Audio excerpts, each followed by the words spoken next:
ಇದ್ದಿದ್ದಾಗ ವಿಷಯವನ್ನ ಡೈವರ್ಟ್ ಮಾಡಬೇಕು ಅನ್ನುವಂಥ ದೃಷ್ಟಿಯಿಂದ ಇವತ್ತು ಕರ್ನಾಟಕ ರಾಜ್ಯ ಸರ್ಕಾರ ಬೆಳಗಾವಿಯ ಏನು ಸುವರ್ಣಸೌಧದಲ್ಲಿ ನಡೀತಾ ಇರುವಂತಹ ಒಂದು ಅಧಿವೇಶನದಲ್ಲಿ ಹಿಂದೂ ವಿರೋಧಿ ಕಾಯ್ದೆಗಳನ್ನು ತರಬೇಕು ಅಂತ ನಿರ್ಧಾರ ಮಾಡಿದೆ. ಆ ಮೂಲಕವಾಗಿ ಸರ್ಕಾರ ವೋಟ್ ಹಾಕಿರುವಂತಹ ಎಲ್ಲಾ ಜನರನ್ನ ಮರೆತು ಪೊಲೀಸ್ ಸ್ಟೇಷನ್ ಅಲ್ಲಿ ಸ್ಲೇಟ್ ಇಟ್ಕೊಂಡು ನಿಲ್ಲುವಂತಹ ಕಳ್ಳರಿಗೆ, ಅಯೋಗ್ಯರಿಗೆ ಅವರ ಪರವಾಗಿ ಕಾಯ್ದೆಯನ್ನ ತಂದು 2020 ಗೋರಕ್ಷಾ ಕಾಯ್ದೆಯನ್ನ ಹೆಸರನ್ನೇ ಬದಲಾಯಿಸ್ತಾ ಇದ್ದಾರೆ. ಇವರು ಜಾನುವಾರು ಅಂತ ಹೆಸರಿಡ್ತಿದ್ದಾರೆ. ಜಾನುವಾರು ಅಂತ ಹೆಸರಿಟ್ಟು ಆ ಮೂಲಕವಾಗಿ ಸಮಾಜವನ್ನ ತಪ್ಪದಾರಿಗೆ ತರುವಂತದ್ದು. ಈ ಗೋರಕ್ಷಾ ಕಾಯ್ದೆಗೆ ತಿದ್ದುಪಡಿ ತಂದು ಇಲ್ಲಿ ತನಕ ಸರ್ಕಾರದ ಹೇಗಿತ್ತು ಕಾಯ್ದೆ ಅಂತ ಹೇಳಿದ್ರೆ, ಯಾವುದೇ ಅಕ್ರಮ ಗೋಸಾಕಟ್ಟದಲ್ಲಿ ಸಿಗಾಕೊಂಡಂತ ಒಂದು ವಾಹನಕ್ಕೆ 5 ಲಕ್ಷ ಬಾಂಡ್ ಅನ್ನ ಇಟ್ಟು, ಅದು ಸರಿಸಮಾನವಾದಂತ ನಗದು ಹಣವನ್ನ ಇಟ್ಟು ಬ್ಯಾಂಕ್ ಅಲ್ಲಿ ಆ ವಾಹನವನ್ನ ಬಿಡಿಸ್ಕೊಳ್ಳುವಂತ ಪರಿಸ್ಥಿತಿ ಇತ್ತು.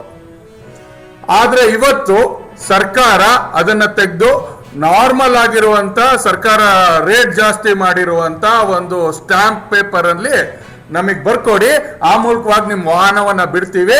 ಬರೀ ಗೋವಲ್ಲ, ಈ ಕರ್ನಾಟಕದಲ್ಲಿ ಇನ್ನೇನೇನ್ ಕಳ್ತನ ಆಗುತ್ತೆ ಎಲ್ಲ ತುಂಬಿಕೊಂಡೋಗಿ ಮುಂದಿನ ದಿನದಲ್ಲಿ ನಾವೆಲ್ಲ ಸೇರ್ಕೊಂಡು ಬೇರೆದೊಂದು ಕಳ್ತನ ಮಾಡ್ಕೊಂಡ್ರು, ಬೇರೆಯವನ್ನ ಸಾಗಾಟ ಮಾಡಿದ್ರು ನಿಮ್ಗೆ ಇದೇ ರೀತಿ ಕಾನೂನು ತಂದ್ಕೊಡ್ತೀವಿ ಅನ್ನೋಂತ ಒಂದು ದುಷ್ಟವಾದಂತ ಬುದ್ಧಿಯನ್ನ ಕರ್ನಾಟಕ ಸರ್ಕಾರ ಇವತ್ತು ತೋರಿಸ್ಲಿಕ್ಕೆ ಹೊರಟಿದೆ.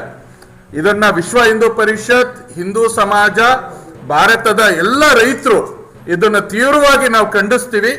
ಇದಕ್ಕೋಸ್ಕರ ನಾವು ಇವತ್ತು ನಾಳೆ ರಾಜ್ಯಾದ್ಯಂತ ಪ್ರತಿಭಟನೆಯನ್ನ ಕರೆ ಕೊಟ್ಟಿದ್ದೀವಿ. ಇವತ್ತು ಕೂತ್ಕೊಂಡು ಸದನದಲ್ಲಿ ಗಾಂಧಿವಾದ ಗಾಂಧಿವಾದ ಗಾಂಧಿವಾದ ಅಂತ ಬೊಗಳೆಯನ್ನ ಬಿಡುವಂತಹ ಕಾಂಗ್ರೆಸ್ನ ರಾಷ್ಟ್ರದ ನಾಯಕರಿರ್ಬೋದು, ಇವತ್ತು ಗಾಂಧಿವಾದದ ಬಗ್ಗೆ ಸೋಷಿಯಲಿಸ್ಟ್ ಕರ್ನಾಟಕದಲ್ಲಿ ಸಾಕಷ್ಟು ಸಮಸ್ಯೆ ಇದೆ, ಅದಕ್ಕೆ ಪರಿಹಾರ ಸಿಗುತ್ತೆ ಅಂತ ಕೇಂದ್ರ ಸರ್ಕಾರದವರು ಉತ್ತರ ಕರ್ನಾಟಕದ ಸಮಸ್ಯೆಗೆ ಉತ್ತರ ಕೊಡಬೇಕಾದ ಈಗಾಗಲೇ ನಾವು ಮುಖ್ಯಮಂತ್ರಿಗಳು ಎಲ್ಲ ಸೇರಿ ಮೆಕ್ಕೆಜೋಳದ ವಿಚಾರದಲ್ಲಿ, ಕಬ್ಬಿನ ವಿಚಾರದಲ್ಲಿ ಬಹುಶಃ ಸರ್ಕಾರಕ್ಕೆ ಬಹಳ ದುಬಾರಿಯಾಗುವಂಥ ತೀರ್ಮಾನಗಳನ್ನು ನಾವು ತೆಗೆದುಕೊಂಡಿದ್ದೇವೆ. ಮೆಕ್ಕೆಜೋಳ ಖರೀದಿ ಇಲ್ಲಿವರೆಗೂ ಕೇಂದ್ರ ಸರ್ಕಾರ ಮಾಡಿಬಿಟ್ಟಿಲ್ಲ. ಬಿಜೆಪಿ ಸಂಸತ್ ಸದಸ್ಯರು ಏನಿದ್ದಾರೆ ಅವರು ಎಲ್ಲ ವಿಚಾರದಲ್ಲೂ ಇವತ್ತವರೆಗೂ ಧ್ವನಿ ಎತ್ತಿಲ್ಲ. ಅವ್ರಿಗೆ ಅರಿವಿಲ್ವೇ?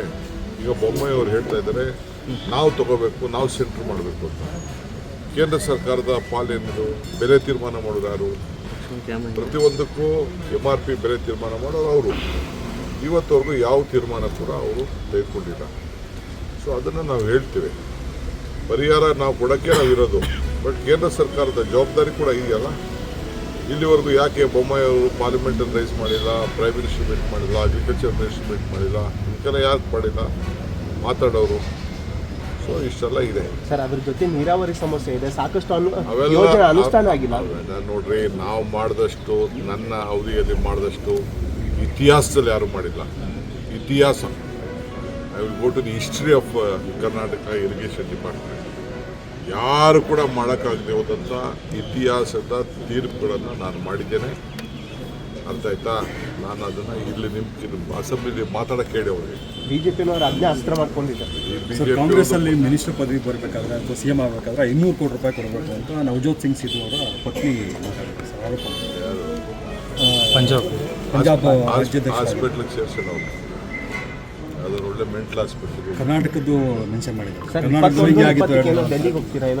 ನೋಡಿ, ನಾನು ಈಗ ಸದ್ಯಕ್ಕೆ ಹೈದರಾಬಾದಲ್ಲಿ ಒಂದು ಗ್ಲೋಬಲ್ ಸಮಿಟ್ ಏನೋ ಒಂದು ಮಾಡ್ತಾ ಇದ್ದಾರೆ, ನಾನು ಕರೆದಿದ್ದಾರೆ. ನಮ್ಮ ನೈಬರಿಂಗ್ ಸ್ಟೇಟು, ನಮ್ಮ ಫ್ರೆಂಡ್ಲಿ ಸ್ಟೇಟು. ಸೊ ಆ ದೃಷ್ಟಿಯಿಂದ ಅಟೆಂಡ್ ಮಾಡೋಕ್ಕೆ ನಾನು ಕೆಲವು ಆಫೀಸರ್ಸು ಹೋಗ್ತಾ ಇದ್ದೀವಿ. ಸೊ ಅಷ್ಟಿದೆ, ಮಿಕ್ಕಿದೇನೂ ಇಲ್ಲ. ಆಮೇಲೆ ಅದೆಲ್ಲ ಮಾತಾಡೋಣ.